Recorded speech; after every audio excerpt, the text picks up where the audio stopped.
Guys, what's up? Darcy here at 6 Strings 9 Lives. It's time for part 3 of the greatest metal debut albums never to be topped by the band again. So in part 1, which was titled Closer Than You Think, I held up my favorite album from that band, which is my debut. But the second one I held up from that band, it was so close. You know what? In that that part, you definitely could be 1A, 1B. But still, the debut was my favorite. Just beat it by that much. And then in part 2, which was titled That's a No-Brainer, those are 6 I just literally didn't have to even think about. They've always been my favorite. Yeah, we're dealing with some, various size discographies, but it's all those experiences. And altogether, with these 3, part 1, 2, and 3, these are 18 bands that I go way back with. I'm talking years, mostly 80s, maybe touching on early 90s. But so today I'm back to kind of wrap this thing up. Although I want to thank everybody for all the great comments from part 1 and part 2. And, some comments hopefully will come on part 3. And maybe we should leave the door open for a part 4. Entitle it, comment section, favorites, recommendations, something like that. There's a couple that I actually missed, which people brought to my attention. Maybe I just didn't think of them. And there's your favorites too, which I love reading about. We all have different experiences with different bands, and which brings me to part 3, which is titled Timing is Everything. Yes, part 1 and part 2, you could have timing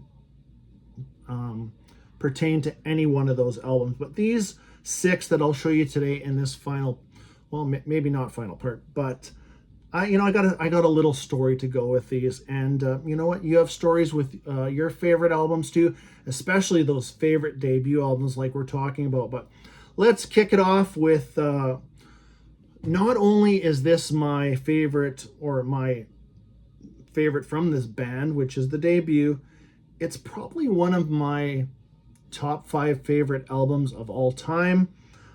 I did some videos breaking down my 50 top favorite albums, but I never really ranked them. But this one would be up there. It would be somewhere on this hand, somewhere. But the album I'm talking about and the band is Halloween, Walls of Jericho. Now, timing for me here was, this album had already been out. Keepers 1 and Keepers, obviously part 2 wasn't out, but Keepers 1 wasn't even out yet, which I totally understand. If you're a Keepers fan of 1 and 2, I totally understand. I love those albums too, but I love this one just that much more.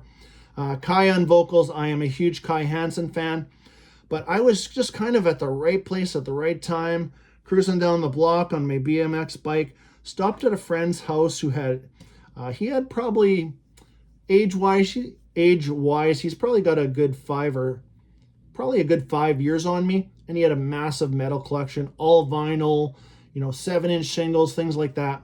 And he says, you got to check out this band. And I did, and basically never looked back.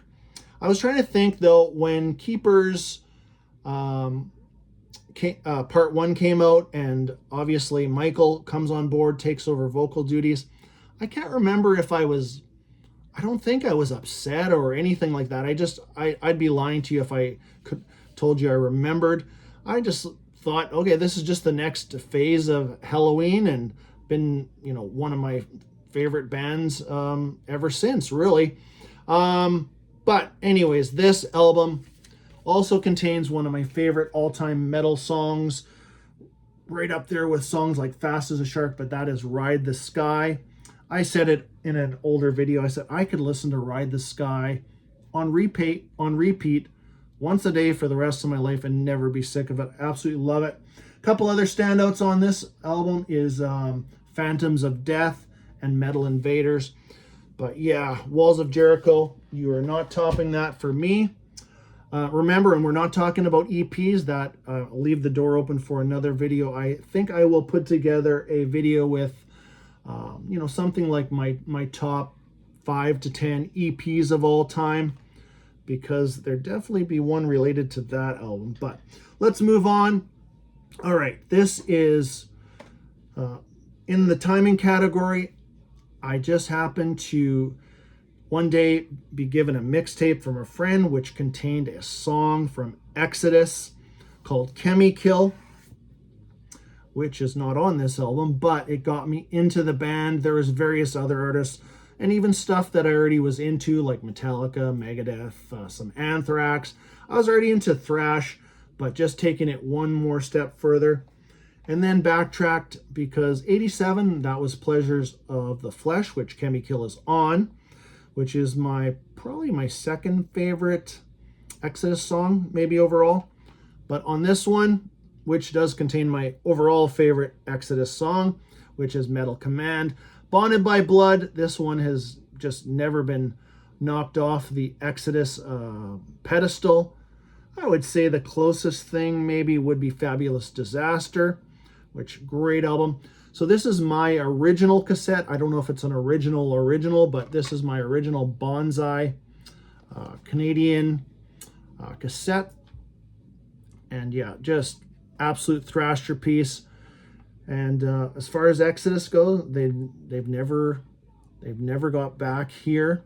You know, I know different vocalists, things like that, which I still, you know, those first three albums. I mean, Pleasures, Fabulous. There, you know, there's even some great stuff with Rob Dukes on vocals, and they're still making new music, which I think their new album probably won't come out till, I think, probably the first quarter of 2025. So, oh, you know what I forgot to do? And we'll just back it up. I'm no use restarting just for this, but I was going to show you a second album from each band, which I did. Part one, I showed The Closer Than You Think. Part two, The No-Brainers. I just kind of showed you something maybe you missed out on, maybe you need to revisit, or maybe just a favorite of mine. But this one, I'm also going to kind of have just a backup album. So this is my favorite one of my favorites from the Andy Darris era of Halloween, and then we'll get back to that Exodus. This is Better Than Raw. Yeah, if you've never heard this for some reason, you're a Halloween fan, go back or check it out. Maybe you haven't listened to it in a long time. This is just full of great songs. Push, Falling Higher, Hey Lord. Another one of my favorites is Don't Spit on My Mind. But yeah, great album cover too. Love this. Desperate need of a reissue. I missed out on a vinyl reissue that was out maybe only 4 to 5 years ago. Poof, it disappeared. So hopefully somebody is able to reissue that one soon. And then back to Exodus. This one technically not a studio, well, it is a studio album, but not of new material. This one I'm showing because I always wondered, why would you want to attempt to remake a thrasher piece like Bonded by Blood, and that is Let There Be Blood. New artwork. I like the artwork. I like the logo. I mean, that's probably the highlight here. This is a remake of all the tracks on Bonded by Blood. Updated production, mixed and mastered by Andy Sneap. Rob Dukes on vocals, which, you know, he's got some good material with Exodus, but it doesn't quite fit for me. I always wondered, why did they do this? So there's that one. Let's move on to this one. Is really in the timing category. I was just, again, kind of in the right place at the right time, but I was in this record shop a lot. So I guess this info of this band coming wouldn't have ever got past me. Anyways, me and my friend got to know the owner. He says, you know what? There's a great band coming to town. They're going to tour on their first album. The band's name is Kick-Axe. And here, their debut. I know they only have 4 albums overall, but they could have 20 albums, and I don't think it would ever top Vice's. This is a Canadian classic metal album. If you've never heard this, please go check it out. You won't be disappointed. I promise you. There's so many great tracks on here. Heavy Metal Shuffle, the title track, Vice's Stay on Top, Maneater, oh, just relentless. The guitar tone on here, superb. On the Road to Rock, Alive and Kickin'. So we got to, actually, here's my ticket stuff. I still saved it. This is ticket number 001. So I got the first ticket, and this record shop was called Top 40. And I don't know if you can see that, but $10 to get in. And the owner said to me and my friend, you know what? These guys are going to need some help bringing in their equipment, setting up. Do you want to help? And we're like, fuck yeah, we want to help. For sure we do.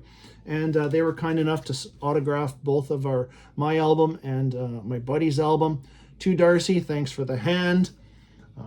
George, Victor, Raymond, Brian, Larry, 2 brothers in this band, Brian Gilstrom, Larry Gilstrom. But just a lasting impression. At this point, I had already been to my first big show with Priest, which I had told you Great White opened up when I saw Judas Priest. But also on some of the States leg of the tour, Kick-Axe actually opened up for Judas Priest on the Defenders tour with that album. So, and we'll throw in their second album's fantastic. It's called Welcome to the Club, but I'm going to jump to their third album. Welcome to the Club kind of got a little more commercial, but has some great tracks. But this one, they got more back to a stripped down, just metal sound on Rock the World. This one came out in '86. Only a 4-piece at this time. Ray Harvey had left the band. He is since back in the band. They're, like I said, they've only had 4 albums. They're just kind of touring around, doing gigs and here and there. Obviously, I would highly doubt if this was their full-time work. You just would never be able to live. But if you miss this one, if you know Vices, if you know Welcome to the Club, do check this one out. Here's the back cover. Check out a couple of my favorite tracks, which would be the title track, Rock the World. There is a cover on here of The Chain, which they do a great job. But probably this is my favorite track on here, called The Dark Crusade. Check that one out. So there's Kick-Axe, a little bit of hometown cooking here in Canada. Let's jump over to, I think it was it part 2? I talked about Guns N' Roses, Appetite for Destruction. When I picked that album up in July of '87, which is right around release day, there had been an album that came out exactly 2 weeks before that by another glam sleaze type of band, and I'm like, this cover looks really cool. I'm going to pick it up too. It actually, Appetite came out on July 21st, and this album came out on July 7th. So I picked them both up on the same day. And this one's never been top for me. And so obviously this is Faster Pussycat. This is a newer reissue on music on CD. I have my original cassette. And do I have this one on vinyl? I don't think I have this one on vinyl. But I do hold this one up there with Appetite. I know Appetite is tough to beat, but just that timing, that association of me picking up both of those albums on the same day. Such great tracks. Don't Change That Song, Bathroom Wall, Cat House, Babbling On. I mean, this is just a great album. Love it. Still listen to this at least once a year type of thing these days. Their second album came along. What was it called? Wake Me When It's Over. There was an awesome cover song on there, but overall, that one just didn't do it for me as much as the debut. Obviously, the debut is my favorite, but years went by and I finally checked out their third album, and that's what I'm going to show you today. This one is Whipped, and I think this one came out in, writing is so hard to read. I think it might have came out in 90 or 92, but this is Whipped, Faster Pussycat's third album. After this, I don't even know if they have a fourth album or a fifth album. I actually don't know. Let me know in the comments. This is kind of where it ends for me with Faster Pussycat. But I went back to check out this years later, and this is really good. I would easily put this as my second favorite Faster Pussycat album. Great tracks. If you only check out one track on this album, check out Nonstop to Nowhere. Other good one, Jack the Bastard. There's a kind of a cool little shorter song called Cat Bash. I don't know, just very cool like that. And then the last track, Out With a Bang.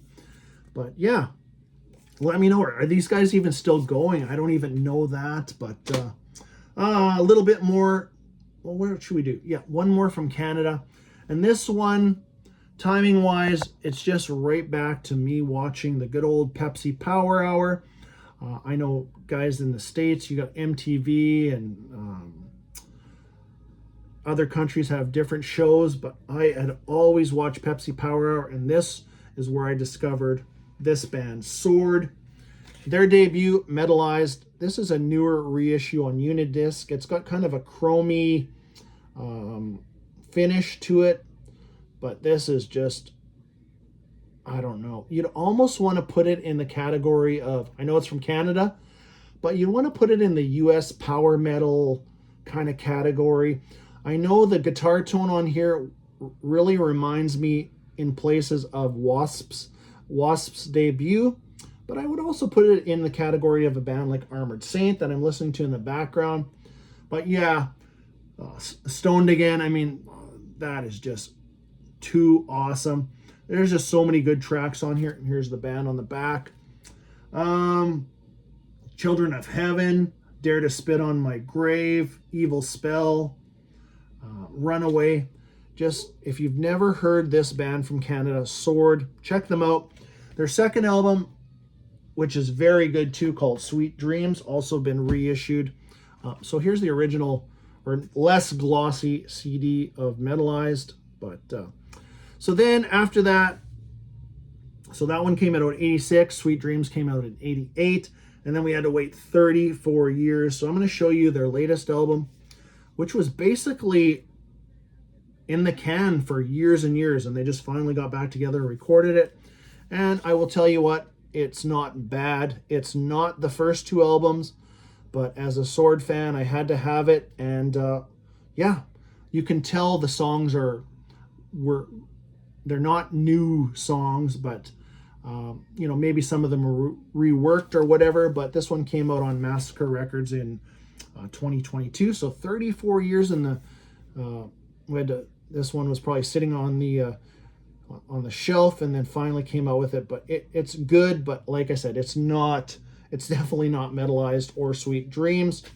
And then last today, we will finish up with for this one, timing. One day I'm walking into one of the 3 or 4 record shops we had. This one was one of those shops where you could bring in material for trade, things like that. Maybe you bought some albums that you just didn't listen to much and you got money towards something else. So I'm shuffling through, I get to S, and I see this sticker on there, produced by Dave Mustaine. And I'm like, man, well, obviously I know who Dave Mustaine is. I mean, I'm a huge Megadeth fan by that point. Only riding on 2 albums, but this is what I discovered, and still my favorite from this band, which, you know what, they don't have a large discography, but I have seen people mention that their second album is their favorite. But Sanctuary, Refuge Denied, produced by Dave Mustaine and Paul Laney, Paul Laney, which Paul was involved in So Far So Good, So What with Megadeth. And if you listen to this album and So Far So Good, So What, that drum sound, which is kind of a little hollowy sounding, it's on here too, but does not make this thing any less of just a masterpiece of an album. Warrell Dane, may he rest in peace, passed away in 2017, I think. But yeah, what an album this is. Battle Angels, Die for My Sins, and probably, I always say I'm not really a big covers guy, but man, White Rabbit with Worrell's vocals on here, just awesome. And they only have 3 albums. I only own 2. I have been recommended their third album, which came out in 2014, so 24 years after their second album. I've never picked up The Year the Sun Died. So finally went back to that last week, and I'm like, I gotta get this. It is a really good album.